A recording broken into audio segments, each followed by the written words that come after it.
Sir, please, could you just help me? The voice cut through the hiss of rain and the impatient honking of a Manhattan morning. Gavin stopped mid-step, clutching the strap of his worn leather satchel as if it were his lifeline. He was already 20, minutes behind for the job interview that might finally pull him and Ellie out of the cycle of temp work and overdue rent. And there she was, Ava Sinclair. He didn't know her name yet, but everyone else on the street probably did.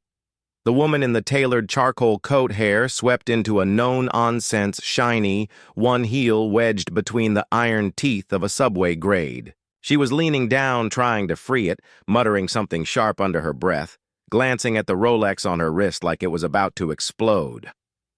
"I'm fine. Just go," she said when she noticed him staring. The words came clipped the kind people use when they're used to handling everything themselves. But the look in her eyes told another story, one Gavin recognized. The look of someone who didn't expect anyone to stop. "Hold on," he said, stepping toward her.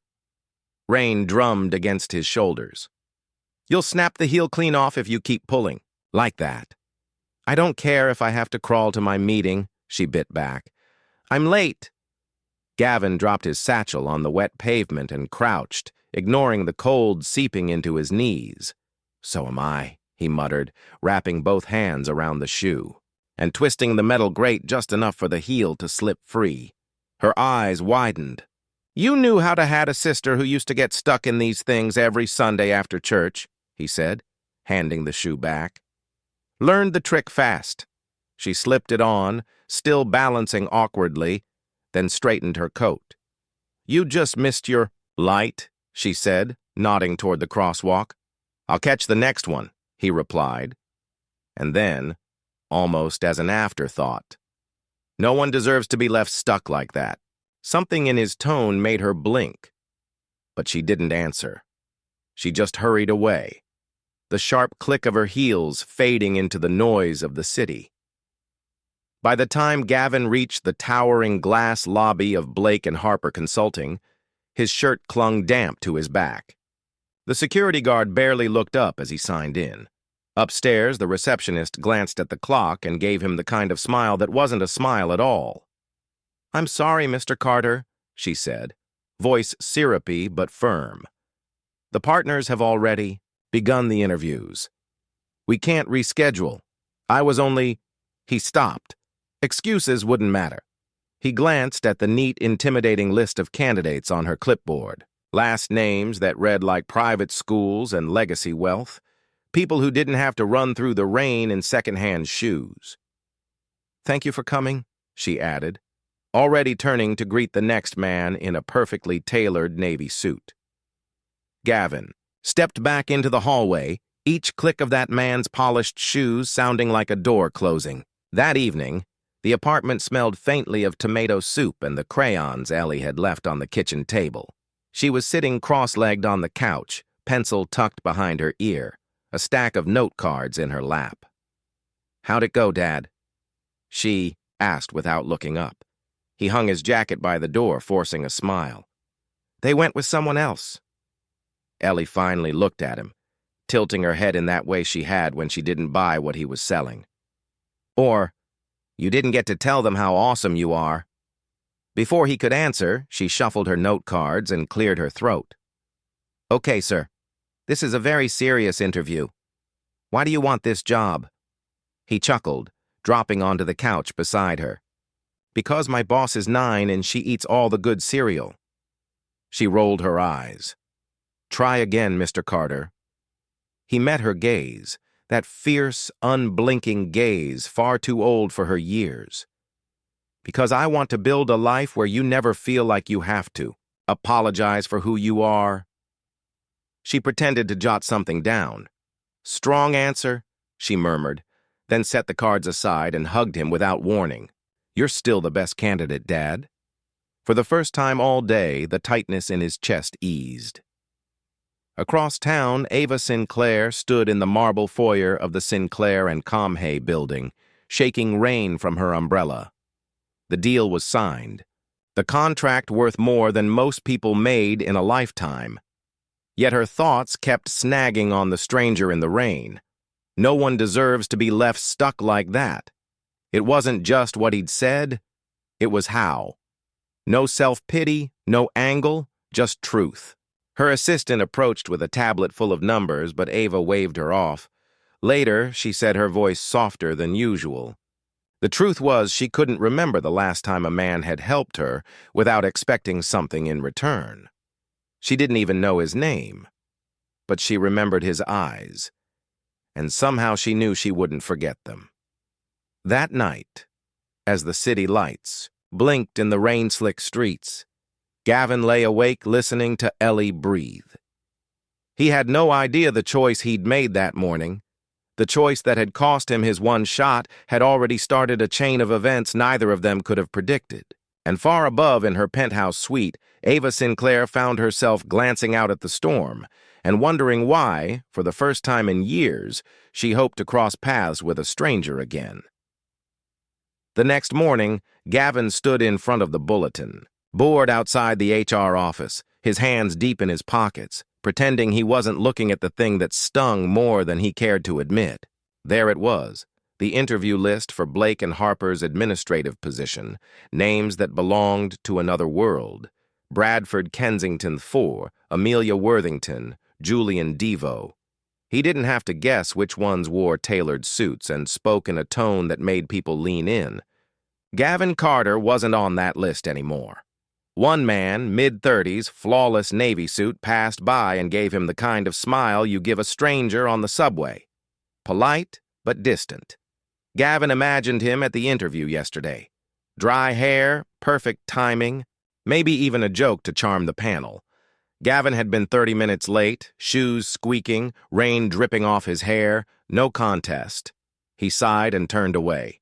Across the city, Ava Sinclair sat at the head of a mahogany conference table, finalizing follow-ups from the massive deal she'd signed the day before. Everyone around her buzzed with polite urgency, tossing around words like synergy and long-term, positioning. But her mind was elsewhere, that man in the rain, the stranger who had stopped when no one else did. She'd built her life on speed and precision, signing million-dollar contracts, dismissing unnecessary distractions, and yet she'd spent part of her morning replaying a single sentence in her head. No one deserves to be left stuck like that. "Miss Sinclair," her assistant's voice broke through. Ava blinked. "Yes, you asked for the candidate list for the facility's contract position. It's ready." The irony wasn't lost on her. She took the folder without another word, her eyes scanning a list of names, none familiar. Not that she expected to see him. People like that didn't usually reappear, but some part of her hoped. That evening in their small apartment, Ellie was perched on the couch, knees tucked under her chin. On the coffee table sat a bowl of popcorn, a notebook, and the serious expression she wore whenever she was about to do something important. "Dad," she said as he kicked off his work boots. "Interview time?" He raised an eyebrow. "Interview for what? Pretty sure the only job I've got is making dinner?" She flipped open her notebook. "Mr. Carter, can you tell me why you think you're qualified to be my dad?" He froze mid-step, then chuckled. "Qualified? I've been holding the title for 9 years. Yes, but I'd like to review your performance." She tapped her pencil like a seasoned manager. "Strengths. Good at fixing squeaky doors, average at pancakes, exceptional at making up bedtime stories." She pretended to write furiously, then leaned in, her voice softening. "You're also really good at showing up even when you're tired, even when you don't have to." The humor slipped for a moment. Gavin swallowed hard. "That's the job, kid." "No," she said, shaking her head. "That's love." He reached out and pulled her into a hug. Her small arms wrapped around his neck, strong for her size. "You know," he murmured. "I think you might be better at interviews than the real ones." She grinned. "That's because I already know the answer." The next day, fate, or something like it, played a quiet hand. A temp agency called with an offer 1 week of evening janitorial work at a downtown high-rise. The pay wasn't much, but it covered the groceries. Gavin took it without hesitation. What he didn't know, at least not yet, was that the building's top floors belonged to Sinclair Compu. Ava stepped out of her chauffeured car in front of that same building. Later that evening, she had just returned from a tense investor dinner, her mind still circling over a clause in the contract she'd signed. As she passed the glass lobby, a flash of movement caught her eye. Someone kneeling to wipe the marble floor wearing a gray janitor's uniform. She didn't think much of it. Not until a few seconds later, a little girl in a pink raincoat skipped into view, clutching a thermos and grinning like the whole world belonged to her. The man straightened, taking the thermos from her. His profile was unmistakable. It was him, the stranger from the rain. Before she could even process the thought, the little girl glanced up at her. "Aren't you the lady with the stuck shoe?" Ava froze. Her assistant, walking beside her, glanced between them in confusion. Gavin turned at the sound of his daughter's voice, his expression caught between surprise and an almost shy smile. "Ellie?" But the little girl was already explaining. "My dad helped you in the rain." "You didn't say thank you." "Well, not really." The room seemed to tilt. Ava felt the heat rise to her cheeks, not something that happened often. "I suppose I didn't," she admitted, voice lower than usual. Her assistant cleared his throat. "Miss Sinclair, the board is waiting." But Ava wasn't looking at him anymore. She was looking at Gavin, who simply said, "Wasn't expecting to see you here." She searched his face for any trace of smugness, but found none, only that same steady look he'd had in the rain. For reasons she couldn't name, she said, "Maybe we'll talk again." And then she turned toward the elevator, heart tapping a little too fast for her own liking. Far below, Ellie tugged on Gavin's sleeve. "She's pretty," she whispered. He gave a small, amused huff. "She's something." Ellie grinned knowingly. "I think she likes you." He ruffled her hair, shaking his head. "Don't start, kiddo." But later, that night, as they walked home under the city's sodium glow, Gavin found himself replaying the way Ava Sinclair had looked at him in that moment. Not like a janitor, not like a stranger, but like a question she wasn't sure she wanted answered just yet. It was one of those early spring afternoons in New York where the sun played tricks, bright light pouring between buildings, but a wind sharp enough to cut through your coat. Gavin was on his knees in the 27th floor hallway of the Sinclair and Comey Tower, scrubbing at a stubborn scuff on the polished marble. He'd taken the temp janitorial shift without thinking much of it. Work was work. Besides, Ellie liked coming along on the quieter evenings when she could do her homework at an empty lobby desk and pretend she was assistant to the boss. He didn't realize that today their path would take them straight to her. Ava Sinclair had just left a tense call with the board. Her heels clicked against the marble as she strode down the corridor toward the executive conference room, scanning through the last bullet points on her tablet. She was late, and she hated being late. From the corner of her eye, she caught a flash of movement. Ellie skipping toward the elevators, her pink cardigan swinging, clutching a lunchbox like it held state secrets. "Dad, where do I put this?" Ellie's voice floated back, followed by Gavin stepping into view, wearing the gray janitor's uniform, hair tousled from the wind outside. Ava's steps faltered. She'd seen him last night and the rain night before that. It was starting to feel less like coincidence and more like inevitability. Before she could speak, Ellie spotted her. Her eyes widened in recognition. "Oh, it's you, the lady with the shoe." The words echoed across the hallway. Ava froze mid-step. Two board members standing by the glass wall turned to look. Gavin straightened, shooting his daughter a gentle warning look. "Ellie." But Ellie was undeterred, voice full of 9-year-old clarity. "You remember, right? My dad helped you when your heel got stuck. You were in a hurry."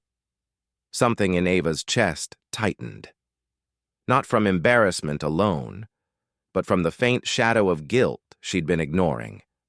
She cleared her throat. "Yes, I remember." Her eyes flicked to Gavin. "You work here?"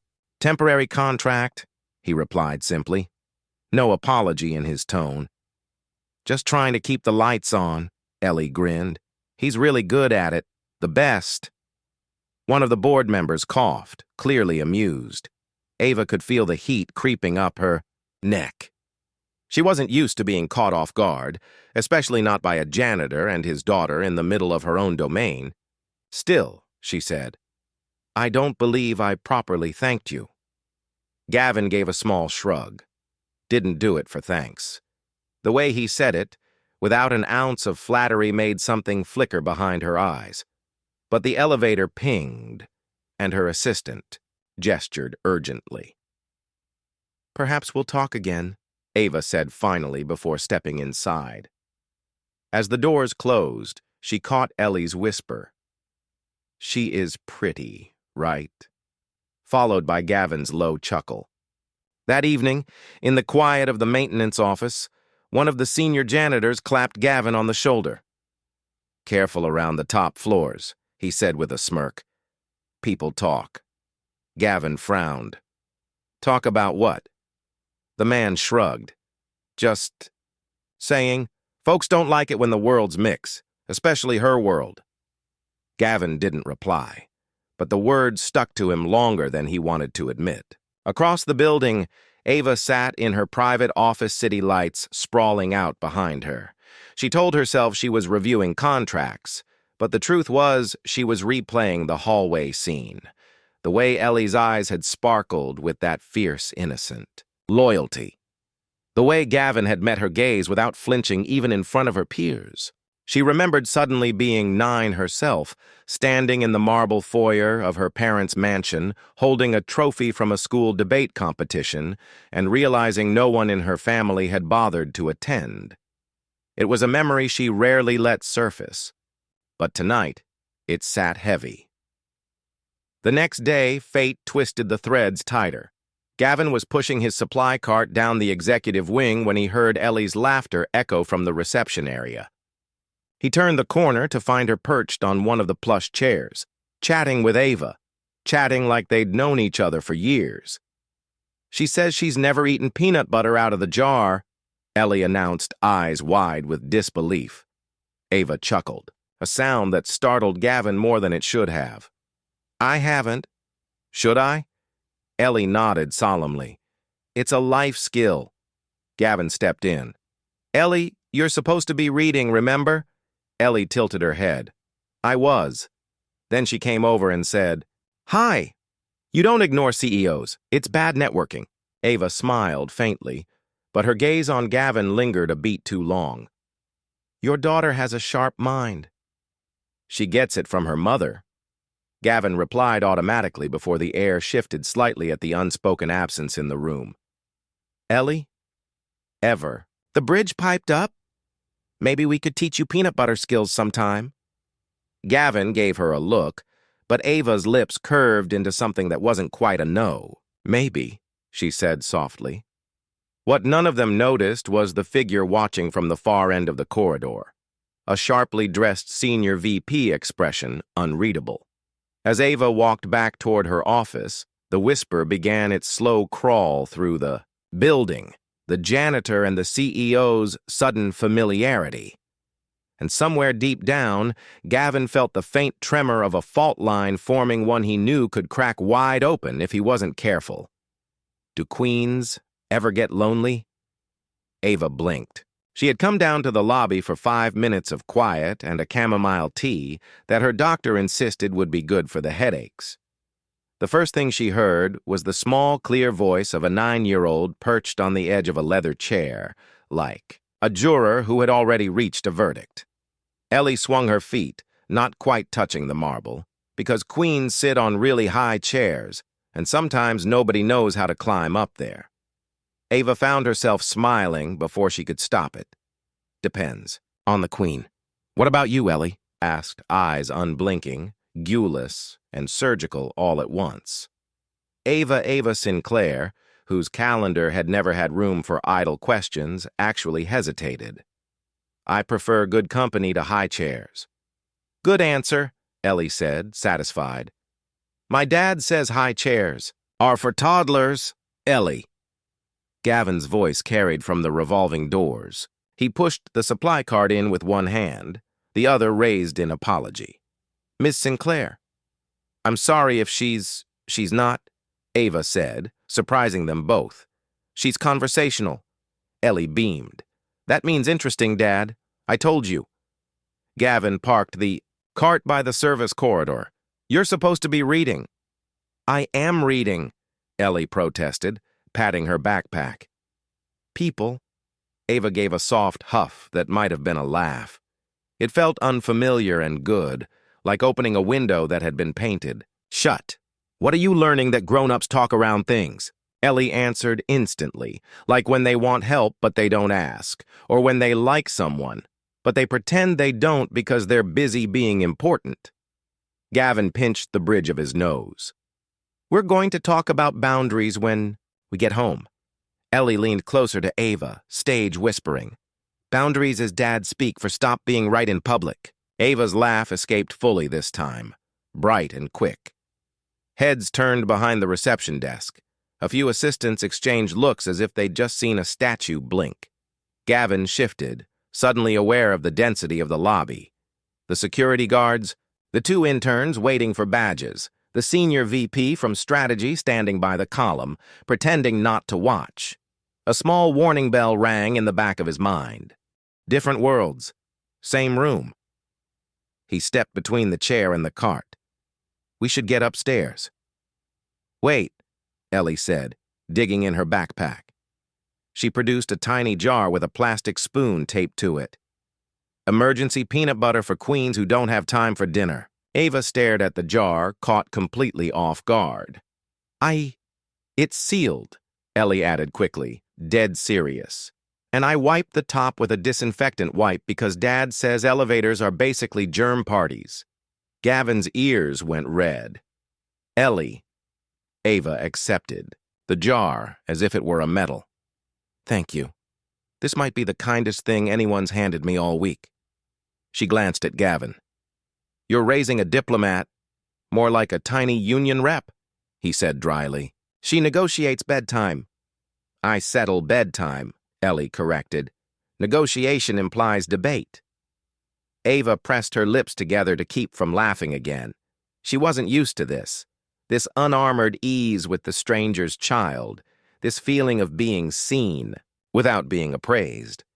She set the jar gently in her bag, like something fragile. Miss Sinclair, a clipped voice floated from the security desk. Marguerite Pike, Senior VP Strategy Tailored Navy. She thighs like cold glass. Conference call in 7. Ava nodded. On my way.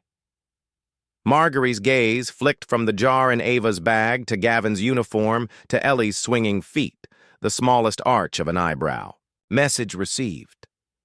Ava felt the old armor try to climb back up her spine. She didn't let it. Not this time. Ellie, she said, softening the edges of her voice. Thank you for the company and the dinner insurance. You're welcome, Ellie said, then added with the gravity of a notary public. You should smile more. Your face gets prettier when it remembers. Ellie Gavin again, mortified, amused, outnumbered. It's all right, Ava said, and it was. Sometimes I forget. She turned to go, then stopped. Mr. Carter, there's a children's book drive in the atrium tomorrow. Drop a list of Ellie's favorites with the reception. I'll make sure they're represented. Gavin's mouth opened closed. You don't have to. I know, she said, and walked toward the elevators before he could decline a second time. Ellie watched the doors slide shut and then looked up at her father triumphant. See, not lonely. Gavin exhaled. Kid, you're playing chess while I'm still. Looking for the board. The rumor began 12 minutes later. That was how long it took Marguerite Pike to reach the 32nd floor step into the glass fishbowl of the strategy bullpen and say in a voice designed for plausible deniability, Has anyone noticed how accessible Miss Sinclair's become? by the time it hit operations. The sentence had mutated. The CEO is socializing with staff in the lobby, by facilities with the janitor, by legal with a janitor and a child who brings her food. Gavin felt at first as static stares that lingered, a hushed conversation ending when he turned the corner with the mop bucket. He'd felt this before in other buildings, other lives, the gravity of assumption pulling decent moments out of shape. He kept his head down and worked. Soap water polish, the old rituals that always told the truth. Ellie, oblivious to adult weather systems, colored at the corner table, then popped up beside him. "Dad, can queens come to regular people's houses? Why to learn peanut butter?" He leaned on the handle, face softening. "Let's not invite royalty into our rent-controlled palace just yet." She could sit on the floor, Ellie said. Practical high chairs are for toddlers. He almost laughed and then he didn't. "Listen, Elle, people here, they live on different floors. Sometimes they don't like the stairs between them." Ellie considered this unpersuaded. "Then they need better shoes," she said, as if the whole city could be fixed by cobblers and courage. Near closing, Ava reappeared at the lobby security desk. She'd made her calls, fought 2 fires, and signed a letter that would keep a satellite office open through summer. The chamomile had gone cold in its paper cup. Gavin was wiping down the brass rail by the revolving doors. He didn't look up until she was close enough to smell the rain in her hair. "I thought of a rule," she said. He frowned, wary and amused. "A rule for queens," she said. "Deadpan. Accept emergency peanut butter and don't ignore the people who keep your castle clean." He looked at her, then really looked, and something wry and warm creased the corner of his mouth. "I'll second that." Ava leaned against the rail just for a moment. "I don't have many people who talk to me like people." "Occupational hazard," he said. "Power makes everyone's sentences weird." A corner of her lip lifted. "And what do you do with weird sentences?" "Translate," he said simply. "Into actions, a beat." The lobby hummed around them, 2 worlds balanced on the same square tile. Ms. Sinclair Margery's voice again, nearer this time. The London call moved up. "We'll need you upstairs." "Coming," Ava replied, but didn't move right away. She glanced toward Ellie, who was making an origami crown out of a receipt. "She's luminous." "Yeah," Gavin said softly, the word full of history. "She keeps the lights on." Marjorie's gaze swept the scene. Ava relaxed. The janitor unflustered the child, folding paper royalty, and something like disdain clicked into place. She turned sharply on her heel. Ava pushed off the rail. "Good night, Mr. Carter." "Good night, Miss Sinclair." As she walked away, Ellie called after her, "Don't forget the jar." Ava lifted her bag. Not a chance. Upstairs, Marjorie fell in step beside her. "With respect, Ava, optics matter." "Kindness isn't a scandal," Ava said without looking over. "It can be spun into one." Ava stopped. The hallways, glass threw their reflections back at them. 2 women in different kinds of armor. "So can cruelty," she said quietly. "Which one do you want to be seen practicing?" Marjorie pressed her lips together, said nothing, and moved on. Ava stood alone, a beat longer. The city stretched out like circuitry beneath the windows. In her bag, the emergency jar knocked lightly. Against her phone, a childish, homely sound that somehow steadied her. Downstairs, Gavin steered the cart toward the service elevator. He could feel the rumor beginning to gather like weather over the building. He could also feel something else small, inconvenient, bright as a match in wind. Ellie slipped her hand into his. "Did we do a good thing today?" "We did a decent thing," he said. "That's harder to argue with." She nodded, satisfied. "Tomorrow, I'll bring crackers. Peanut butter needs friends." Gavin laughed under his breath, and the sound followed them into the elevator. The doors slid shut on the lobby's polished sheen, and the tiny crown Ellie had left on the chair sat glowing in the lamplight paper, fragile, impossible to ignore. The first thing Gavin noticed when he walked into the apartment that night was the silence. Not the peaceful kind, the kind that hummed like a power line before it snaps. Ellie sat cross-legged at the small kitchen table, her coloring book untouched. She was staring at an envelope, thick, expensive paper. No return address. "Where did you get that?" Gavin asked, setting his keys in the chipped bowl by the door. "A man dropped it off," she said, eyes still on the envelope. "He knew your name," he said. "Tell your dad the past doesn't stay buried." Gavin froze. For a moment, the hum in the air became a roar in his ears. He took the envelope, weighed it in his hand. "Did you let him in?" His voice was too sharp. Ellie shook her head. Mrs. D'Amato from 3B was in the hall. She didn't like his shoes. Gavin managed a ghost of a smile at that, then tore open the flap. Inside, 2 photographs. The first, him 10 years younger in a suit shaking hands with a man in front of a construction site. The man was now serving a federal sentence for fraud. The second, a grainy shot of him outside the courthouse after the trial, and next to him Ava, or rather Ava, much younger, hair pulled back in a severe knot, standing beside her father. The note scrolled beneath read, "Funny how circles close." Gavin sat down hard. Dad Ellie's voice was small. "Is that the Queen?"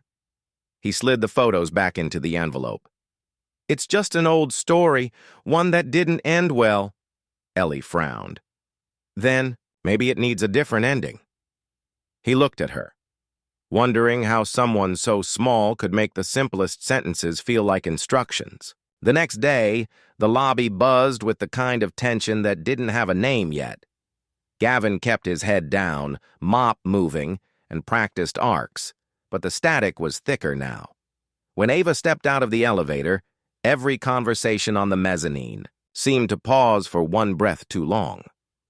"Mr. Carter," she said, her tone warmer than the marble underfoot, "could I see you for a moment?"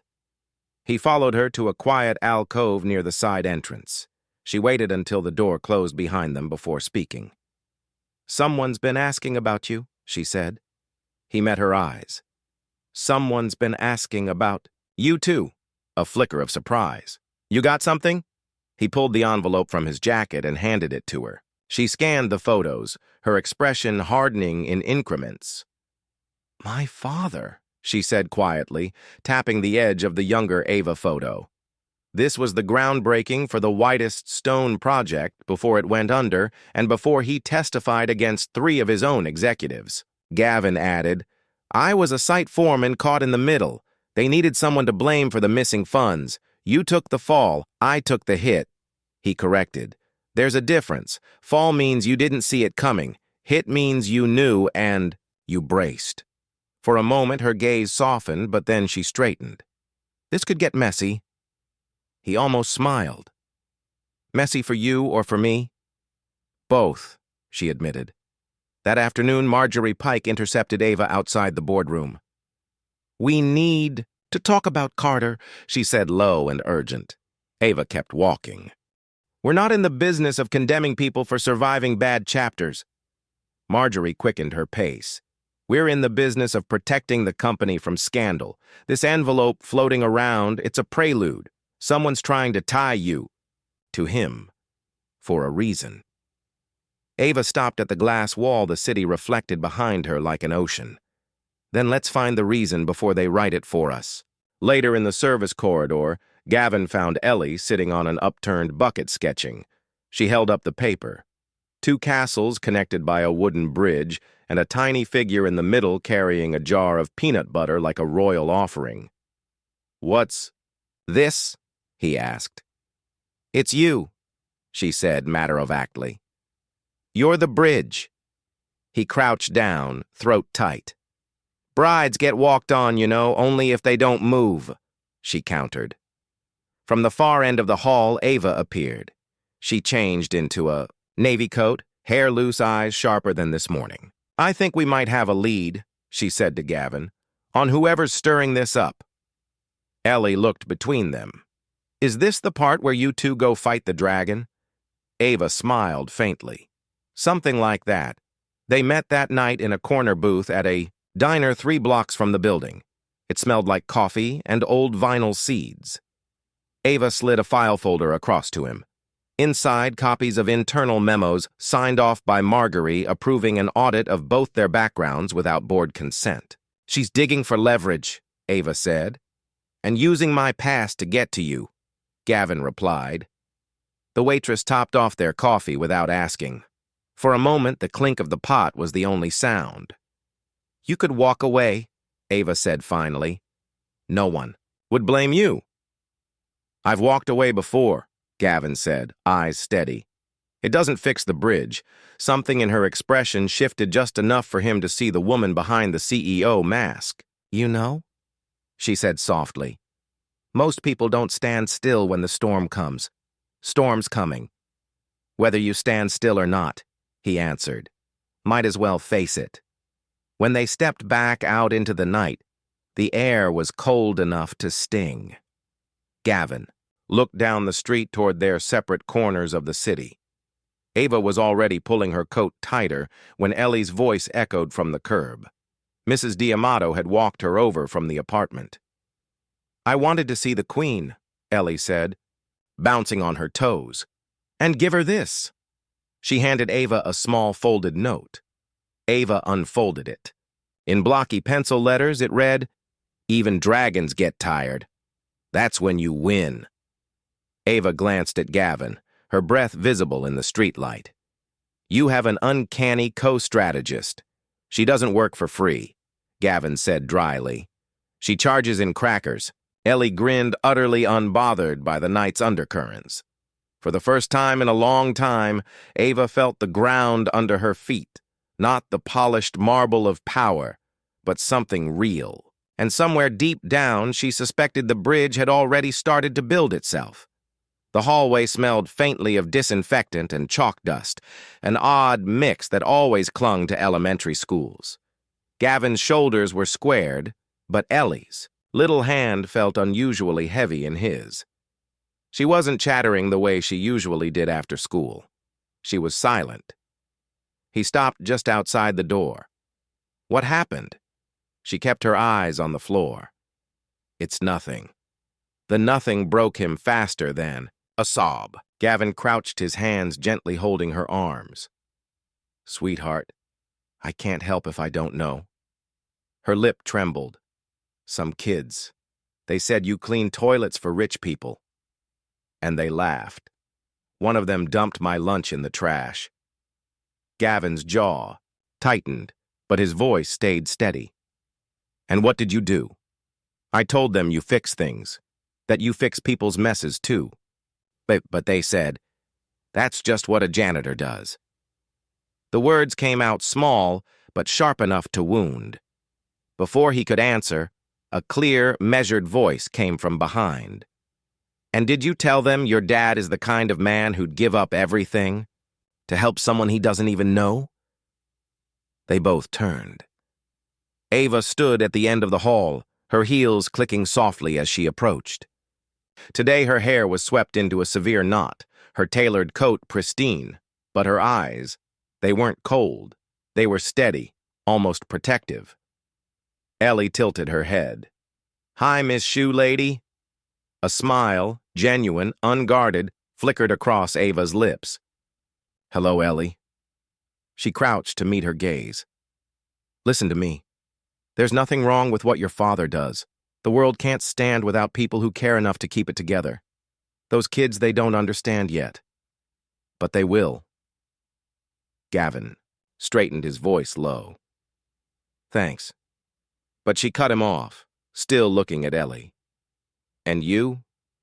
You're already braver than most grown-ups. Don't you forget that. Ellie's eyes glimmered, but she nodded. A teacher's voice called from down the hall, and Ellie ran off to fetch something from her locker, leaving Gavin and Ava alone in the quiet corridor. Gavin crossed his arms, not in defiance, but as if holding something in. I appreciate what you said, but we don't need saving. I wasn't trying to. He met her gaze unflinching. We need someone who believes we can stand on our own, not someone who thinks we can't without them. The silence between them stretched taut, but not hostile. Ava's voice softened almost a whisper. Maybe I'm just tired of watching good people get knocked down and never get back up. He looked at her, then really looked and saw a flicker of something raw beneath the polished armor. Then maybe the trick is to help without taking away their fight. A sound from the doorway broke the moment, Ellie holding a crumpled piece of paper. I drew you something, Miss Ava. She handed over a small sketch. 3 stick figures holding hands, under a big yellow sun. Ava studied it for a beat too long. This is beautiful. Can I keep it? Ellie beamed. You have to. It's a rule. If someone gives you sunshine, you don't throw it away. Gavin chuckled, shaking his head. She's 9 going on 40. They walked out together, the afternoon sky heavy with an oncoming storm. Outside, Ava's driver waited, but she lingered by the school steps. For what it's worth, she said, those kids, one day they'll wish they'd sat at your lunch table. Ellie grinned. Too late. My table's full. Gavin gave Ava a polite nod, but something in his eyes had shifted, less guarded, though still cautious. As Ava slid into her car, she glanced back through the rain-flecked window. Gavin stood with Ellie, under his worn umbrella, her small hand clutching his arm, both of them framed against the gray.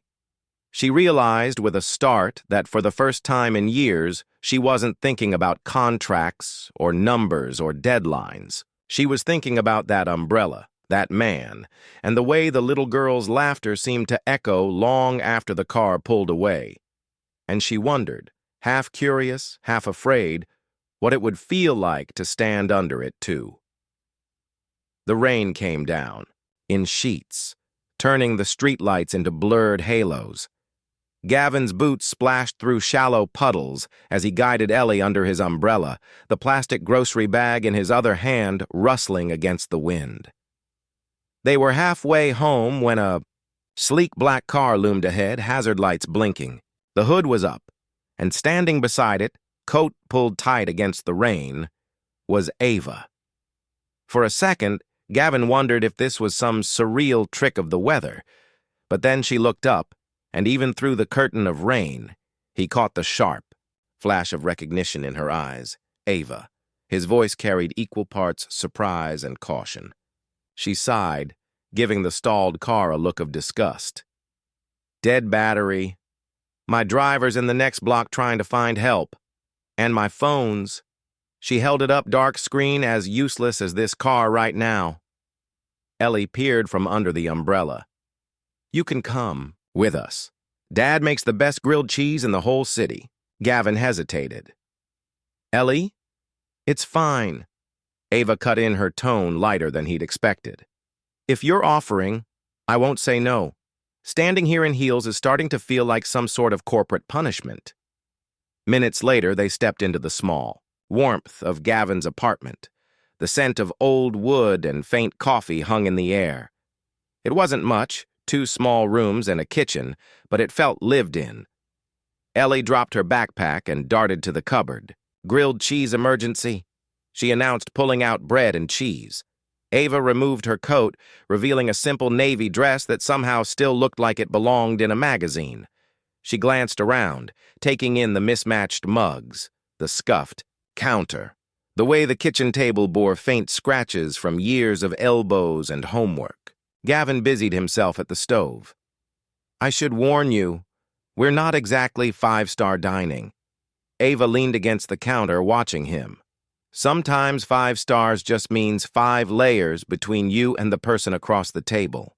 He glanced over his shoulder, a faint smile tugging at his mouth. And sometimes 1 layer is all you can afford. Ellie, oblivious to the undercurrents at the table with 2 plates, then ran back for a 3rd. Dad, don't burn it like last time. I didn't burn it. I made it extra crispy, Gavin defended, flipping the sandwiches with exaggerated care. The three of them sat down, steam rising from the plates. For a while, the only sound was the rain against the window and Ellie's enthusiastic chewing. This is Ava paused as if searching for the right word. Exactly what I didn't know I needed tonight. Gavin raised a brow. A grilled cheese. She met his gaze, and there was something softer there than he'd ever seen. No, this sitting at a table without talking about mergers or profit margins, eating something made by someone who didn't order it from a caterer. Ellie tilted her head.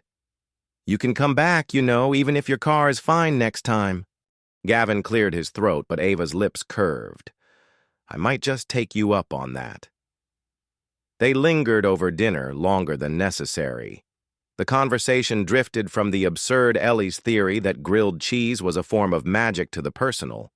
Ava admitted she hadn't cooked a meal in years. Gavin told the story of Ellie's first attempt at pancakes, which had ended in something resembling concrete. By the time Ava's driver knocked on the door, the rain had softened to a gentle patter. She stood in the doorway, coat back on, but her eyes lingered on the warm glow of the small kitchen behind Gavin. Thank you, she said quietly. For the food and for not making it feel like I was intruding. You weren't. Gavin, replied, his voice steady, but his eyes holding hers a moment too long. Ellie darted forward to hug her. Next time, bring marshmallows. Ava laughed, a clear, unguarded sound that seemed to catch even her off guard. She stepped into the hall, and Gavin closed the door behind her, the scent of rain and faint perfume still lingering. Ellie turned to him with a knowing look only a 9-year-old could pull off. You like her? Gavin busied himself with stacking plates. She's different. Different. Good, Ellie declared, climbing into her chair again as if to make the thought permanent.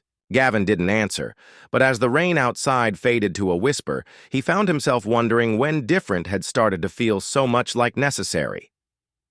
The subject line hit like a slap. Blind item, which Ice Queen's CEO is slumming for sympathy. It was in everyone's inbox by 9:03 a.m., a gossip blast from a whispery industry culture newsletter that thrived on innuendo and interns with loose tongues. The copy fizzed with poison. She D in staff apartments, brings a child as a prop, and lets a custodial Casanova escort her home. Philanthropy or PR. By 9:10, the security desk was buzzing. By 9:20, someone had printed it and taped it to the break room fridge. By 9:30, Marjorie Pike swept into Ava's office with the page between two fingers as if it might stain her suit. Optics, she said, dropping it on the desk like a verdict. You need distance now. Ava didn't flinch. She read the lines once, twice. Something nodded behind her ribs. Not shame, not quite anger. Something with both their teeth. It's a lie, she said evenly, and a lazy one. Marjorie folded her arms. It doesn't matter if it's lazy, it sticks. We have the Sinclair Foundation benefit tonight. Press donors' cameras. One wrong glance and we're writing checks to put out fires for a month. So, what do you suggest? You don't interact with him publicly, Marjorie said. At all. No smiles. No soft eyes. If he shows up to work service, you direct him to facilities. Keep it sterile. Ava stared at the skyline for a long beat. The city glittering like a dare.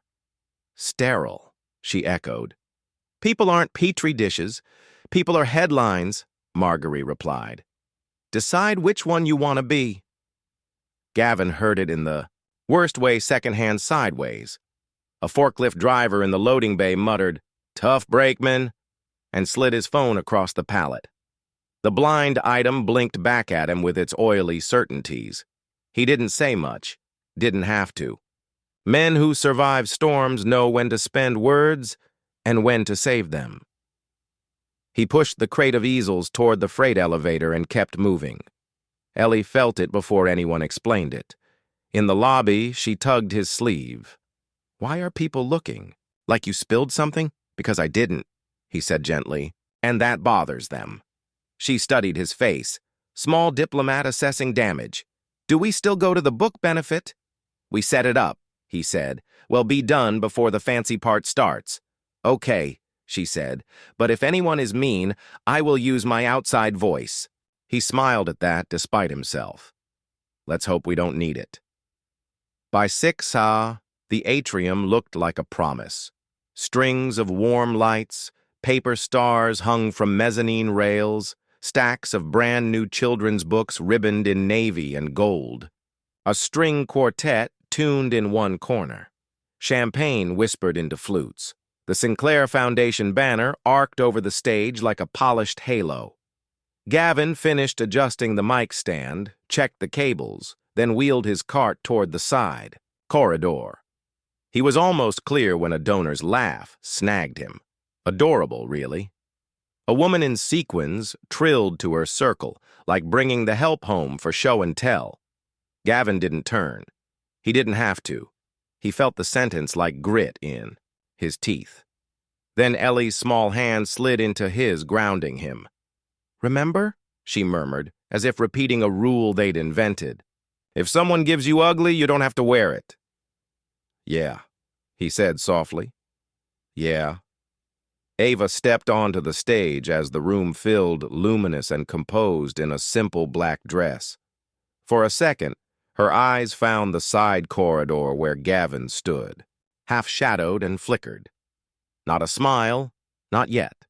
A recognition. Her remarks began crisp, precise. Childhood literacy. Neighborhood libraries. The way a book in a child's hands becomes a lever under a life. She was good at this, setting a room on its feet with a language built like scaffolding. Then, the question came. A reporter at the back, late 20s hungry jawline, lifted a hand during the casual Q&A. Ms. Sinclair, he called before tonight's event. Our outlet received a tip alleging unusually close ties with a member of your custodial staff. Do you want to clarify the nature of that? Relationship for your donors? The room twitched. Heads turned like a flock. Marjorie's focus sharpened to a blade.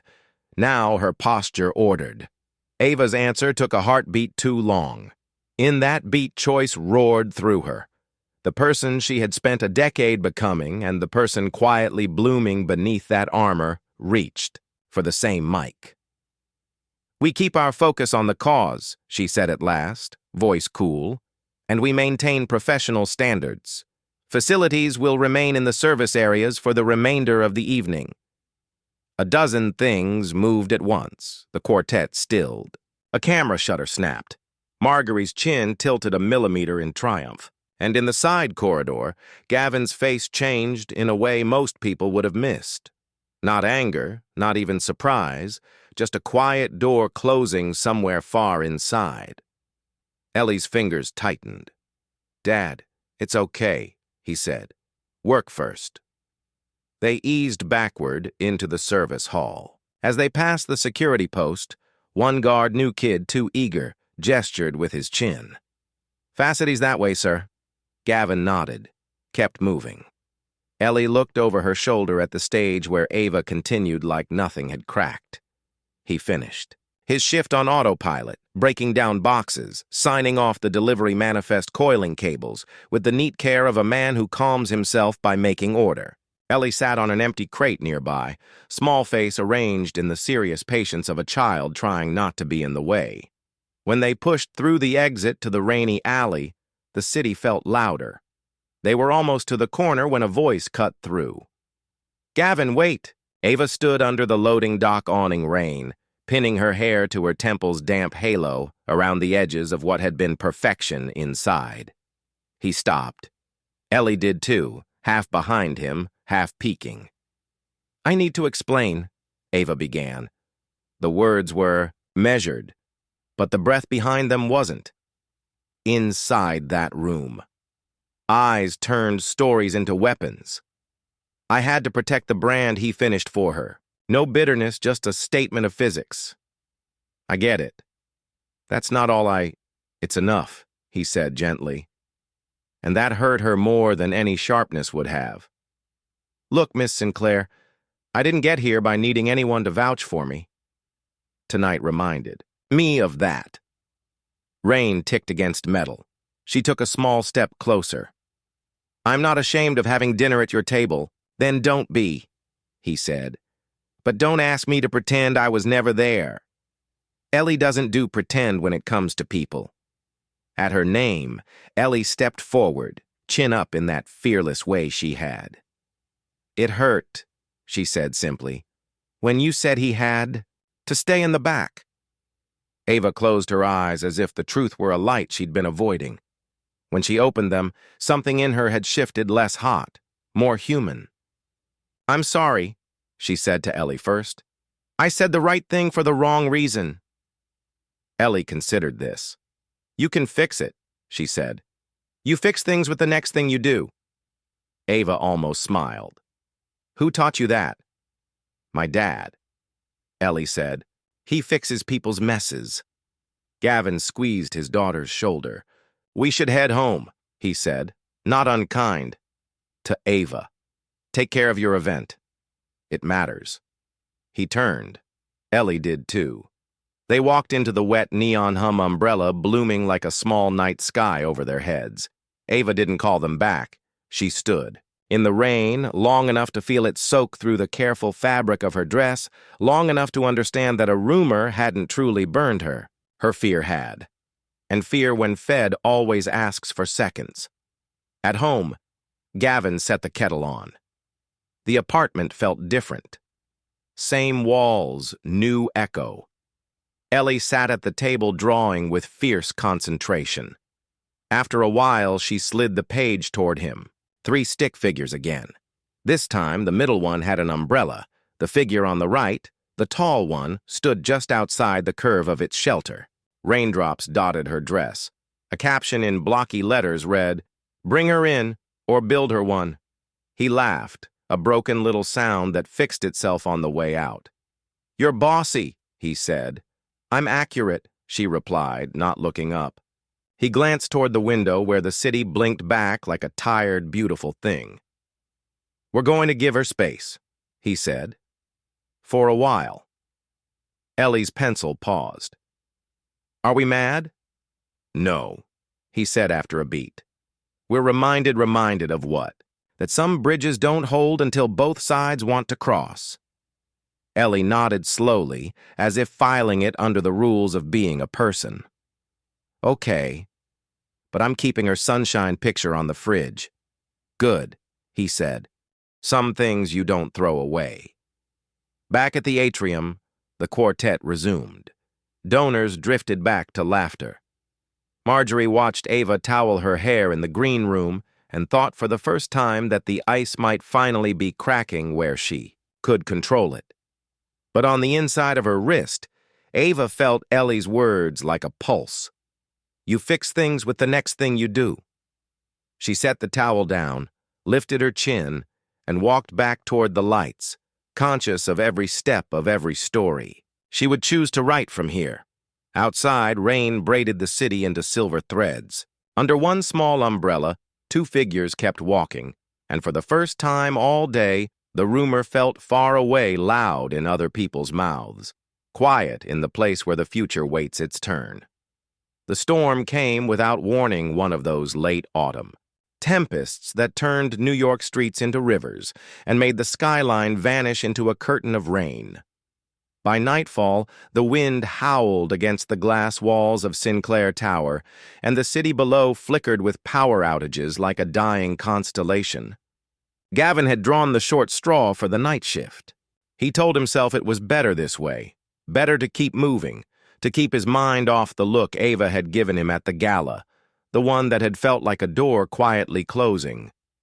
Ellie, stubborn as ever, had begged to come along. It's a storm, Dad. You can't face it alone, she'd said with that mix of sincerity and mischief that made saying no impossible. He relented, packing her sketchbook and a thermos of hot chocolate.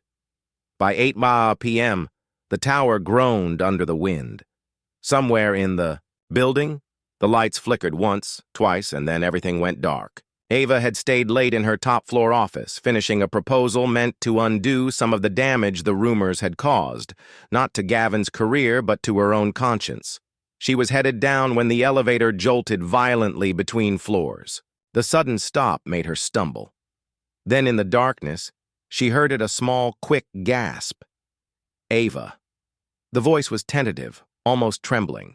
Ava blinked into the emergency light that clicked on overhead, bathing the elevator in a dim orange glow. There she was, pressed into the corner, clutching her sketchbook to her chest. "What are you doing here?" Ava asked gently. "I came. With Dad. He's working. I was just going down to find him." Then this happened. For a moment, neither spoke. The wind moaned through the elevator shaft. Ava could feel the air grow stale, the weight of the storm pressing from all sides. "You're not scared of storms, are you?" she asked. Ellie shook her head, but her eyes betrayed her. "Not storms being stuck?" Ava crouched down, knees protesting in her heels. "You know, I used to hate storms, too. When I was little, I'd hide in my closet with a flashlight. My mom, well, she wasn't the hiding type. She let out a breath that was almost a laugh. She said fear was a waste of time. But I think sometimes being afraid is just being human." Ellie studied her for a long beat. "So, what did you do when you were scared?" "I found something to hold on to." Ava hesitated, then extended her hand. "Will this do?" The girl's small fingers curled into hers, warm and certain. Minutes stretched. Ava searched for something, anything, to make the moment feel less like waiting for a rescue and more like choosing to be here. "You like music?" she asked. Ellie nodded. "Dad plays the guitar sometimes. He's not very good at it." Ava smiled, then began to hum softly a tune she hadn't touched in years. The melody was fragile at first, the kind of thing you almost forget, until it rises up from somewhere deep.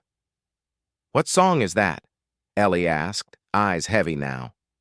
"It's called Someone to Watch Over Me," Ava murmured. "My grandmother used to sing it when the power went out. Said it made the dark feel less empty." Her voice was unpolished but steady. The words wrapped around the small space, smoothing the edges of fear until Ellie's eyelids drooped. The sound of metal groaning above signaled that help was near. Moments later, the hatch opened and a flashlight beam swept through. Ellie Gavin's voice cut through the dim ruff with worry.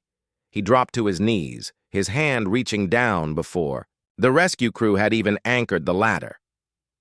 Ellie stirred, blinking up at him. "We were fine, Dad," Ava sang to me.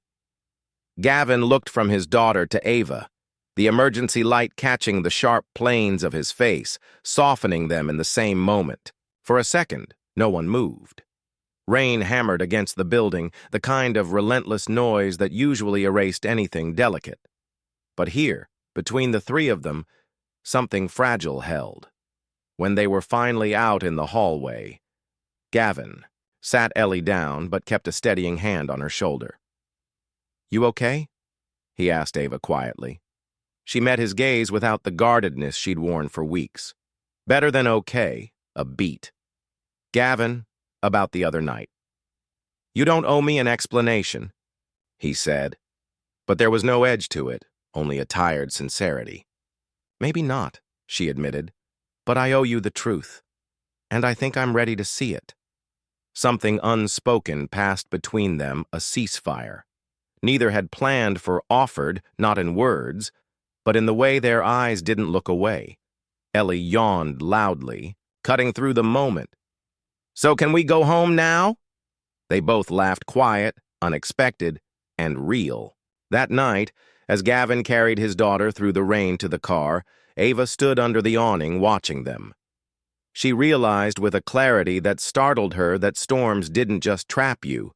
Sometimes they showed you exactly where you belonged, and for the first time in a long while, Ava wasn't entirely sure she wanted the elevator to move again. By morning, the storm had passed, but its echoes lingered. New York was washed clean, the streets gleaming under a pale winter sun. Inside Sinclair Tower, though the air was far from clear, Ava stepped out of the elevator with a look that turned heads. Her heels struck the marble with an unhurried rhythm, measured, deliberate, dangerous. It was the kind of walk that made people step aside even before they knew why. She had spent most of the early morning replaying the night in her mind. Ellie's small hand in hers, Gavin's voice calling out in the dark the weight of the truth she had been avoiding. It had crystallized into something sharp. She had been wrong, and she would not allow that wrong to stand another day. Marjorie, her senior VP, was in the conference room when Ava entered. The woman's perfectly styled hair and crisp navy suit didn't hide the flicker of surprise. "Ava wasn't expecting you so early." "Clearly," Ava replied, her voice calm but laced with steel. She dropped a printed file onto the table. "Recognize this." Marjorie glanced at the pages, feigning disinterest. "HR records I don't see.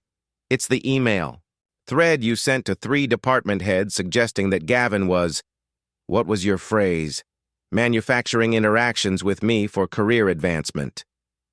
The silence stretched outside. The hum of the city was muted, like even the traffic was waiting. "You can't be serious," Marjorie said finally. "It was office talk. Everyone repeated what you started." Ava cut in. "You turned a man's integrity into your weapon because you couldn't stomach me treating a janitor like a human being. Do you have any idea what that cost him?" Marjorie's eyes hardened. "It's not about him. It's about you. The board doesn't respect a CEO who blurs lines with staff." Ava leaned forward, voice low enough to be lethal. "The board respects results, and right now, they're going to see the result of you undermining my authority, my team, and my trust. Pack your office." Word spread fast.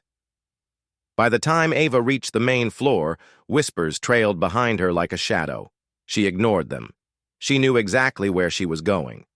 She found Gavin in the lobby, mopping near the wide glass doors. He looked up when she approached, his expression unreadable. "You're early," he said. "I needed to see you." "That's so."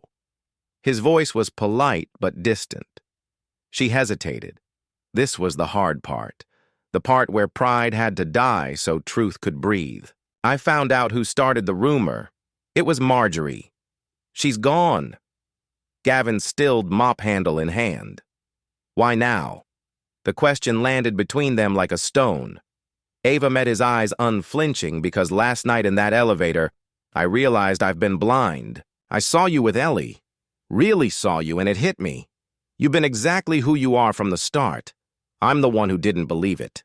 He searched her face, looking for cracks for the part where she might still be the woman who'd turned away at the gala.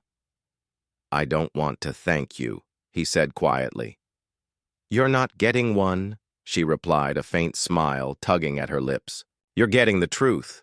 And the truth is I respect you more than anyone in this building." Ellie's laughter carried from across the lobby. She was showing her sketchbook to the security guard, pointing to a page that made them both grin. Gavin glanced over the edges of his expression, softening. "You know," Ava said, "your daughter's a better judge of character than most CEOs I know." "She doesn't care about resumes," Gavin replied. "She just knows when someone's real. And she decided, I'm real. She decided, you're trying." Ava let out a breath, a mix of relief and something she couldn't quite name. "Then maybe there's hope for me yet." That afternoon, Ava called an all-staff meeting. The entire company gathered in the atrium, the glass walls letting in swaths of pale sunlight. She stood at the front, not as the Ice Queen, but as something closer to herself. "Rumors can destroy careers," she began, her voice carrying without force. "They can also destroy trust. I allowed that to happen here. That ends today. No one in this company will be judged by their title, their uniform, or the size of their paycheck. We rise or we fall together." There was a moment of stillness, then applause. It wasn't thunderous, but it was real. Gavin stood at the edge of the crowd, saying nothing, but his eyes met hers. This time, neither looked away. Later, as people dispersed, Ava crossed the room toward him. "There's an event this weekend," she said. "Community outreach. I'd like you and Ellie to come." "What for?" She hesitated, then said, "Because I think you might like the people there, and because I'd like you there." Gavin studied her for a long moment, then nodded once. "We'll think about it," Ava smiled. "That's all I'm asking." As he watched her walk away, Gavin felt the faintest shift, like the city itself had inhaled after holding its breath too long. He didn't know what the weekend would bring, but for the first time in weeks, he wanted to find out. The atrium had never looked like this. Less a lobby, more a neighborhood. Paper lanterns hung in soft constellations. Long tables were piled, with backpacks, library cards, and stacks of brand-new paperbacks tied in navy ribbon. On the far side, a mobile clinic checked vision for kids who hadn't had the chance. On the near side, a corner stage waited beneath a banner that read, "The Bridge Fund Scholarships for Working Families." Gavin stood by the railing with Ellie watching volunteers bustle. For the first time since the rumor, the building felt honest. You could hear it in the way people spoke with their hands in laughter that belonged to no one's title. "You okay?" he asked. Ellie nodded, eyes bright. "This place needed stickers," she said, pointing to the reflective stars she'd convinced the security team to hand out. "Now it has them." Hattie appeared with a clipboard and a grin. "You two are on sunshine duty," she said, pressing a sheet of smiley face stickers into Ellie's small palm. Official title. Ellie saluted solemnly. "I accept this responsibility." They were still smiling when Ava stepped onto the stage-side stairs. She wore no armor tonight, no severe bun, no Ice Queen angles, just a simple dress, and the kind of stillness that asked the room to listen. The crowd settled as if responding to an unspoken cue. "Good evening," she began, voice warm enough to carry without a microphone. "When I was 9, I wanted to live in a library. Tonight, I want to live in this room." A ripple of laughter. She went on. "Some of you know me as a CEO, but tonight I'm here as a granddaughter of a public school teacher and a daughter of a man who believed the measure of success is how many people you bring with you. We're launching the Bridge Fund scholarships and emergency grants for children from working families. Not charity, access, not pity, partnership." She paused, eyes finding faces in the sea, custodians in pressed shirts, baristas in their off-duty, sneakers, a line of kids hugging new books. "I used to think power meant height," she said. "Now I think it means reach." Applause rose genuine and full. Gavin felt Ellie's hand slide into his. "Dad," she whispered, "this is the part where people—" "Stop being strangers," Ava continued. "There's one more thing. None of this exists without the reminder that fixed me when I didn't know I was broken. You fix things with the next thing you do." Her gaze flicked across the atrium and landed on Gavin. "This fund is our next thing." The room followed her eyes. Gavin felt the collective look and refused to drop his own. For once, the attention didn't feel like a weight, it felt like a hand. The MC returned to the mic for logistics, and Ava stepped off the stage into the wings. She didn't head for the green room. She headed for him. "Walk with me?" she asked when she reached the railing. He nodded.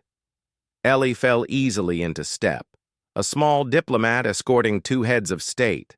They passed the book table where a volunteer was arranging a stack of titles Ellie had recommended. They passed the clinic where a little boy tried on glasses and blinked at a world that had finally come into focus.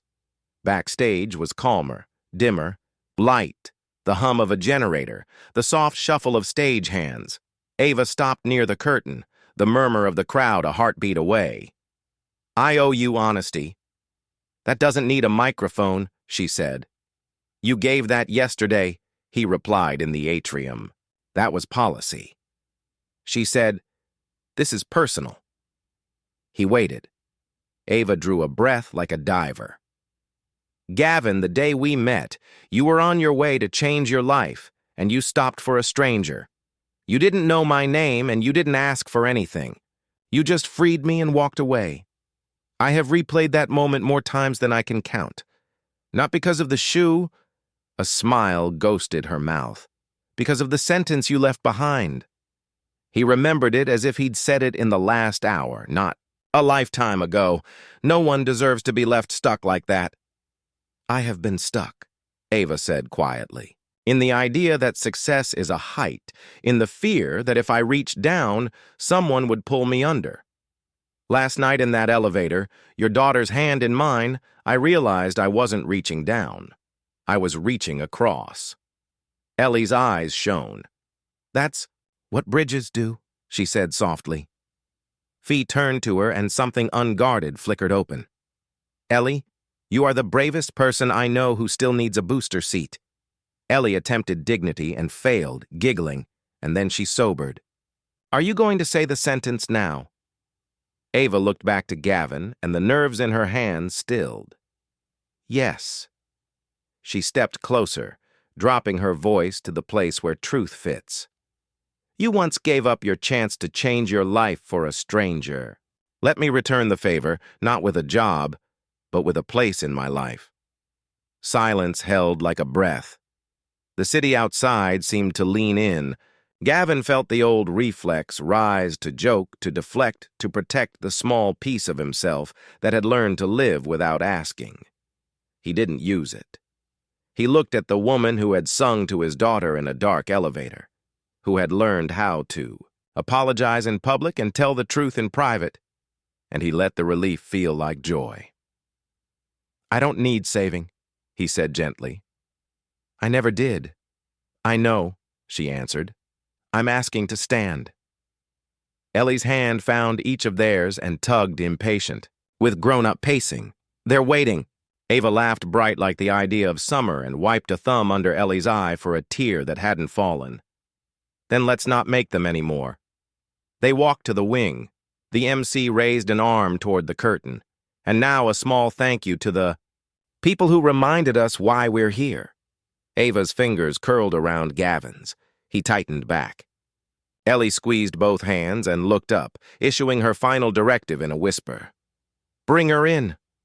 The curtain swept. Light flooded. The room rose.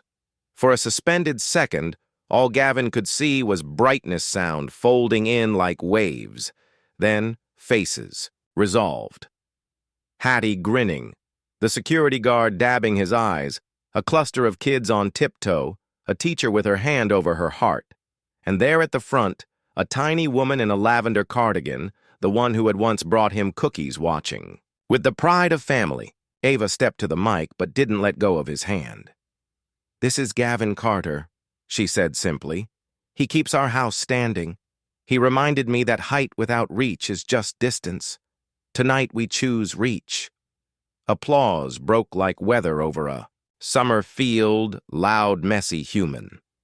Ellie waved with her whole arm, then lifted their hands higher as if the three of them were one thing, which in a way they already were. When the noise ebbed, the string quartet began a gentle melody, not Gershwin, but close enough to pull a thread through the night before. Gavin leaned toward the mic, then didn't speak. He looked at Ava instead. "High chairs are for toddlers," he murmured an old joke, finding new use. "Good," she said, eyes shining, "because I'm done with heights that make me lonely." They stepped, back from the edge together into a space where light didn't glare. It warmed. People pressed forward hands to shake books, to sign lives, to stitch to other lives by way of names. The three of them stayed a moment longer at the center, letting the room happen around them. Ellie tugged his sleeve. "Dad?" "Yeah. When we go home, can we invite her for peanut butter?" Ava arched an eyebrow. "Is that part of the deal?" "It's the rule," Ellie pronounced. "If someone gives you sunshine, you don't throw it away." Ava looked at Gavin, then at the girl who had been both compass and catalyst. "Then I'm learning the rules," she said. "One jar at a time." They left the stage, not as an exit, but as an entrance into a future that felt for once like a road they'd chosen together. The banner above them shifted in the air from the opening doors, and for a brief, perfect second, the word bridge cast its shadow over their joined hands. Outside, the city glowed the way cities do when they remember they're made of people. In the middle of it, a father, a daughter, and a woman who had finally chosen reach walked into the night, carrying nothing but what mattered and everything they needed to get home. And just like that, sometimes the bridges we build aren't made of stone or steel, but of trust, kindness, and the courage to reach across. Maybe tonight's story reminded you of someone who changed your life with a simple act. Or maybe it inspired you to be that person for someone else. Now, I'd love to know, where in the world are you listening from? Drop it in the comments so we can see just how far these stories can travel. And if this story touched your heart, don't forget to subscribe and join our little corner of the world where we share moments of hope, love, and second chances. Thank you truly for spending your time with me today. Until next time, keep building your bridges and keep believing that even the smallest kindness can change the ending of someone's